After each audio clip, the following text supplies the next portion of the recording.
Bom, eu vou tentar explicar então espelhos conjugados partindo de um exemplo, tá? Então, nesse caso, você tem dois espelhos que fazem ângulo de 90 graus entre si. Então, o alfa ele é 90 graus e eu coloco uma bolinha aí, que é o nosso objeto, ó, certo? Eu posso fazer separadamente. Eu posso primeiro fazer a imagem do espelho 1, e aí você já sabe fazer. Você vai traçar um pontilhado, que é perpendicular ao plano do espelho, e a imagem vai estar equidistante do espelho E1. A mesma coisa eu posso fazer com a imagem 2.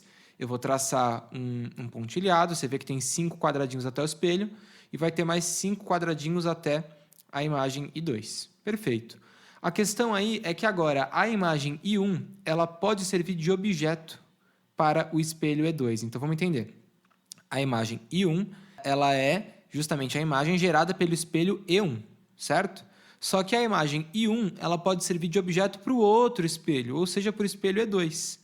Então, o que eu faço? Eu prolongo o plano do espelho E2, e aí eu vejo justamente a distância. Eu percebo que tem 5 quadradinhos até o plano do espelho E2, mais 5 quadradinhos até a terceira imagem. Então, veja bem, a imagem I1, que era do espelho E1, certo? Ela vai servir de objeto para o espelho E2, formando a imagem I3. Eu posso fazer o mesmo raciocínio pensando na imagem I2. Então, ó, I2 é a imagem gerada pelo espelho E2, certo?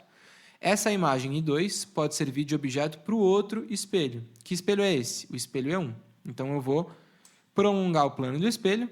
Eu vejo que eu tenho 3 quadradinhos até o plano do espelho E1, mais 3 até a imagem, e eu percebo que a imagem I3 ela é formada ali. Então, a gente tem 3 imagens formadas nesse caso. Então, a gente precisa pensar um pouquinho em como achar, por exemplo, se eu colocar alfa como 15 graus, quantas imagens eu vou ter? Então, para pensar nisso, vamos pensar em quantas vezes o 90 graus cabe nesses 360 graus. E eu chego à conclusão de que 90 graus ele divide 360 em 4 partes. Que conta que a gente fez aí?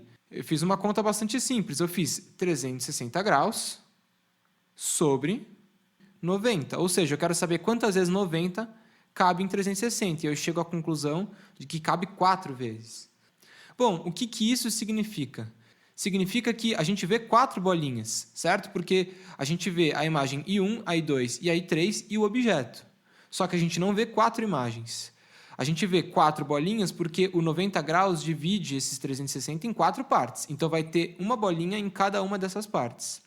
A diferença é que a gente não vê 4 imagens porque uma dessas bolinhas é o próprio objeto.